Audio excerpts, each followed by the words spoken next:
গতকালকের ব্লগটা ঠিক এখানেই শেষ করেছিলাম, তাই আজকের ব্লগটা ঠিক এখান থেকেই শুরু করছি।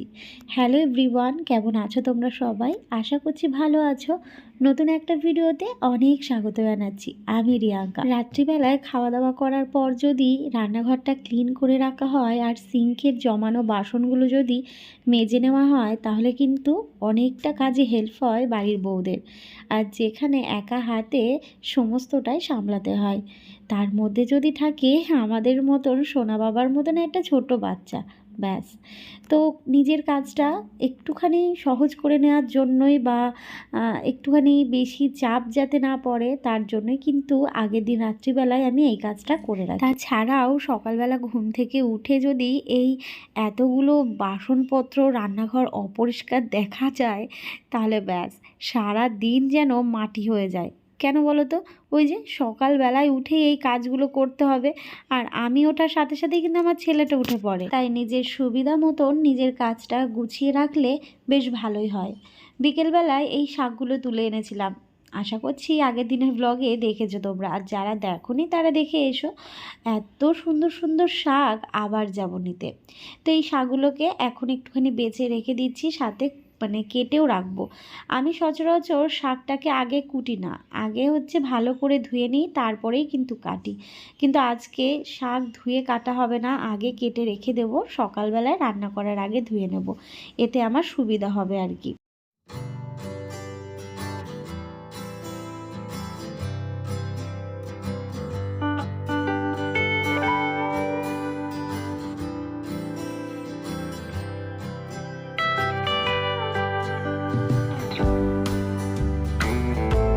আচ্ছা, আমার মতন কারা কারা এইভাবে রাত্রিবেলায় পরের দিনের কাজটা এগিয়ে রাখো, কমেন্ট করে জানিও তো। আগের দিনের ব্লগে আমি বলেছিলাম তোমরা কে কোথা থেকে ব্লগ দেখছো জানিও। তোমরা অনেক অনেক অনেক কমেন্ট করেছো, তাই দেখলাম যে তোমরা কত দূর দূর থেকে আমার ব্লগ দেখো গো, এমনকি দেশ বিদেশ থেকেও আমার ব্লগ দেখো। সত্যি এইগুলো ভালো লাগে যে আজকে আমি এখানে রয়েছি, আমাকে কিন্তু তোমরা ফোনের মাধ্যমে তোমাদের বাড়ির কাছেই দেখতে পাচ্ছ। কি ঠিক বললাম তো? তোমাদের তখন মনে হয় যে এই তো রিয়াঙ্কাকে কত চিনি। এই যদি আমি তোমাদের চিনতে পারতাম, আমি যে তোমাদের দেখতে পারতাম, কত ভালো হতো বলো তো। ছেলে আর বর ঘুমোচ্ছে, আর আমি খাওয়া দাওয়া করে এতগুলো কাজ সেরে নিলাম। রান্নাঘর ক্লিন করেছি, শাকও এদিকে কেটে রাখলাম, ব্যাস সমস্তটাই কিন্তু কমপ্লিট। শাক তুলতে গিয়ে এই রজনীগন্ধার ফুলটা তুলে এনেছিলাম, কী যে দারুণ গন্ধ লাগছে। আমার হাতটা ইগনোর করো, কারণ ওই যে কচুর পাতা ছিল যে, সেই পাতাটা কাটার জন্যই কষকষ হয়ে গেছে। চলো তোমাদের দেখিয়ে দিই, এই দেখো কটা বাজে, দেখতে পাচ্ছ? চলো এবার লাইটটা অফ করি, সকাল সকাল আবার উঠতে হবে, অনেক কাজ রয়েছে। শুভরাত্রি।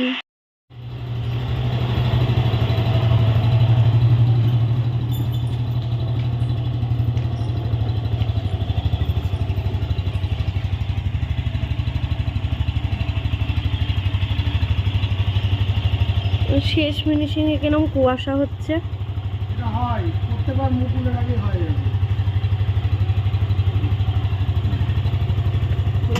হ্যাঁ, সাবধানে এসো।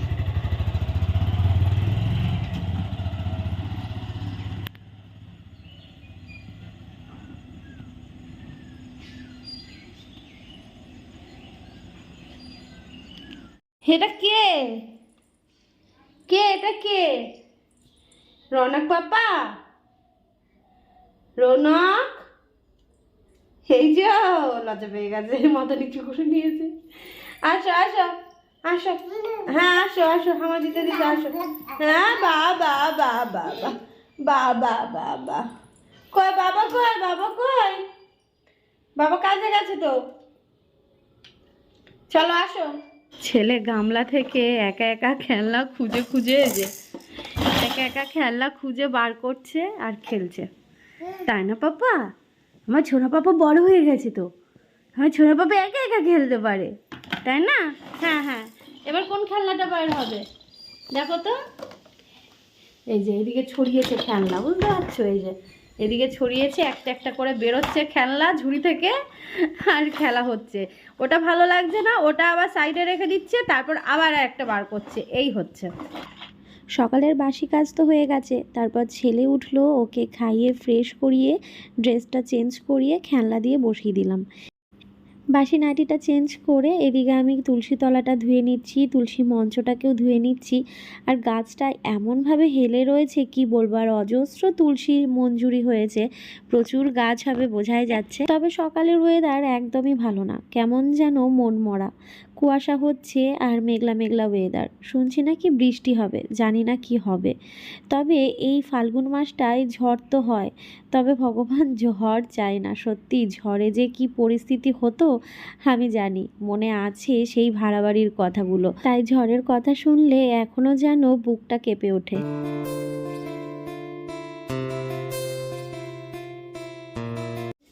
Hello everyone, good morning. কেমন আছো তোমরা সবাই? আশা করছি ভালো আছো। বড় মার আশীর্বাদে আমরাও অনেক ভালো আছি।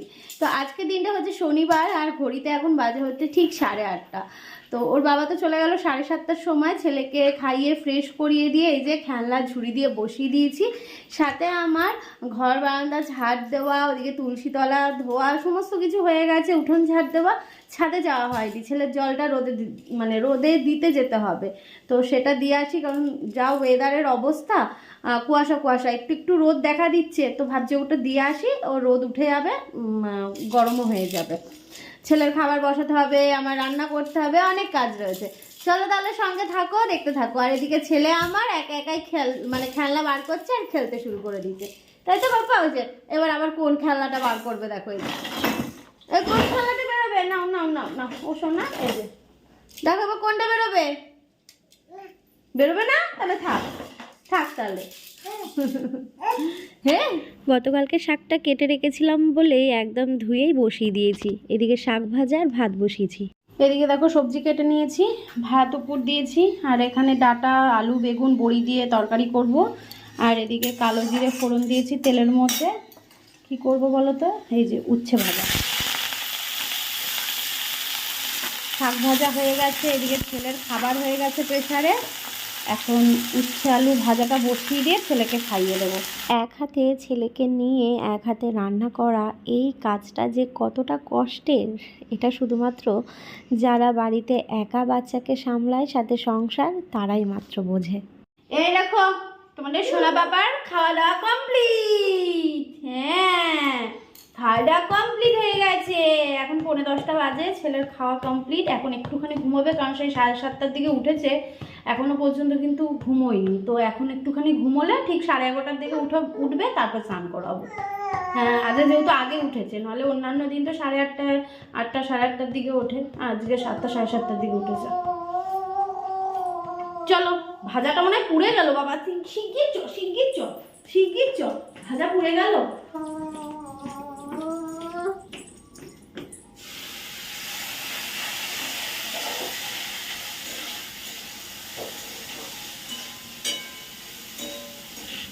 মানুষ ভাবে ওই তো বাড়িতেই তো থাকে, রান্না করা আর বাচ্চা নিয়ে থাকা, এটা আবার কি কাজ।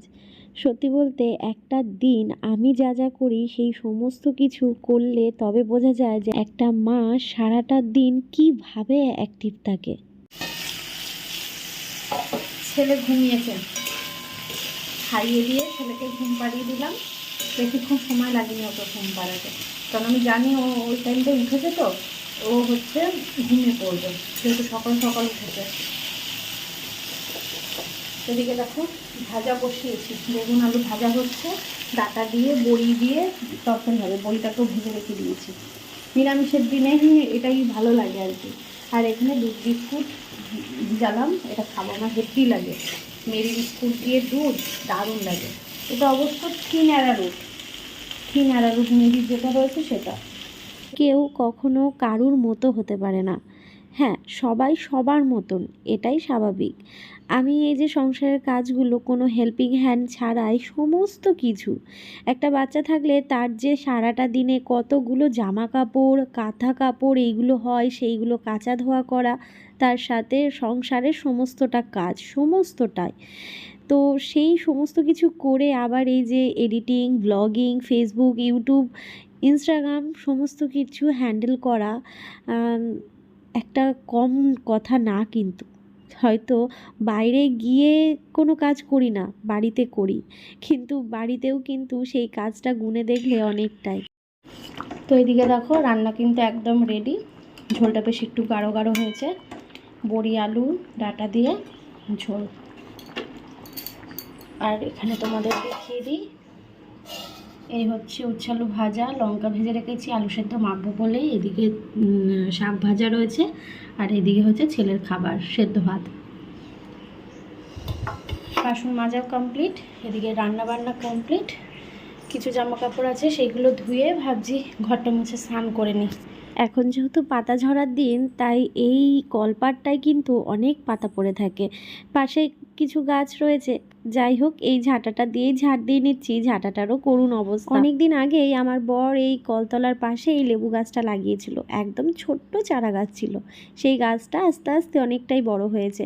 জানি না লেবু দেবে কি না, কবে দেবে জানি না, তবে দিলে কিন্তু বেশ খুশি হব, কারণ বরের হাতের গাছ বলে কথা। কিন্তু এই দিকে অনেক লতা পাতা ঘিরে ধরেছে, আর সেইগুলো ঘিরে থাকলে গাছটা খুব একটা ঝাঁকালো হবে না, তাই সেইগুলোকে ছাড়িয়ে দিলাম। সাথে গাছটার গোড়াতেও একটু জল দিলাম। আসলে কলতলায় খুব একটা আসা হয় না তো, তবে এখন প্রায়শই দেখতে পাবে, কারণ এখন ছাদটা ব্যবহার করার মতো নয়, ছাদে গিয়ে জামা কাপড় কাচা সম্ভবই নয়। তাই কলতলাটাই এখনকারের জন্য একদম পারফেক্ট এই গরমকালের জন্য।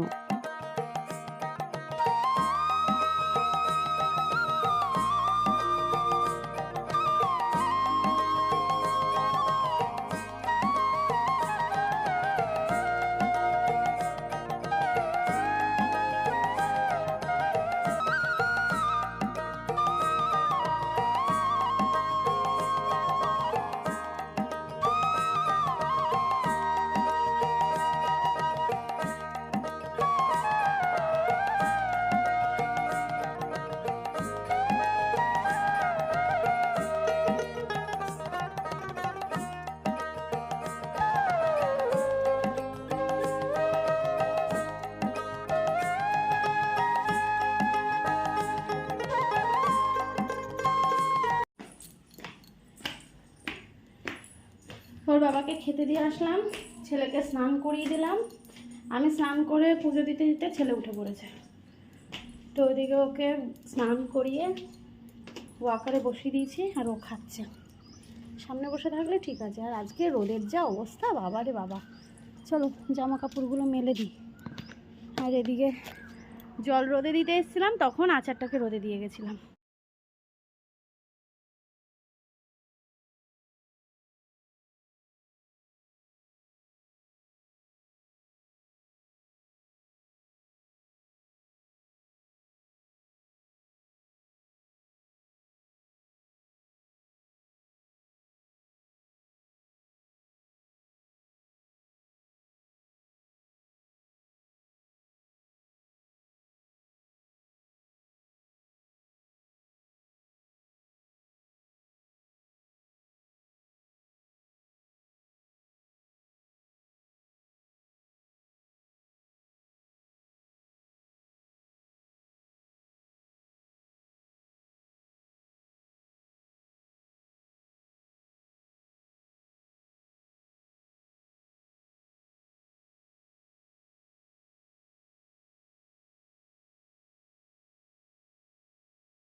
ঘড়িতে বাজে দুপুর 2টো, ছেলে ঘুমোচ্ছে, আমি খেয়ে নিলাম। আমিও একটু শোবো ওর পাশে, আর কোনো কাজ নেই, এডিটের কাজ রাতেই সেরে রেখেছি। আর এখন যেহেতু মানে শীতকালে যেমন সময় কোথা দিয়ে বেরিয়ে যায় বোঝা যায় না, আর এখন তো গরমকালে যেন সময় কাটতেই চায় না, এরকম একটা ব্যাপার।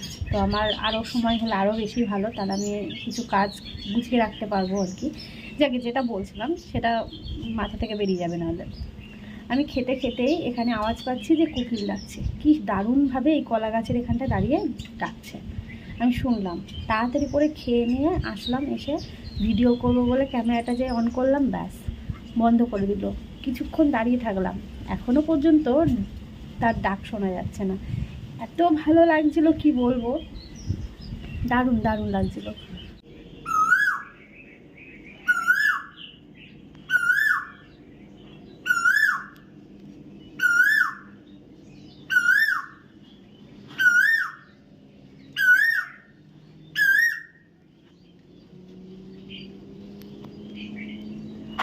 ফাইনালি শুনতে পেলাম।